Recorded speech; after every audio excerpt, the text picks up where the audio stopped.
Ja, genau, ob du das quasi dann schon bezahlen kannst. Das ist die eine Frage.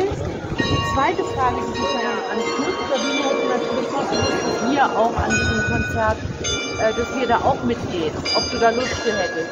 Das ist Bela Bartok und das andere ist das französische Komponist. Das ist am 12. Januar.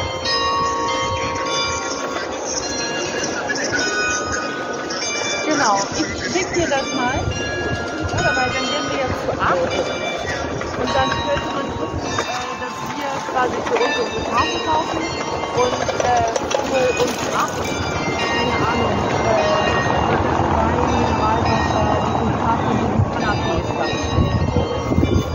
Das ist doch ein bisschen. Ja? Dann schicke ich dir nochmal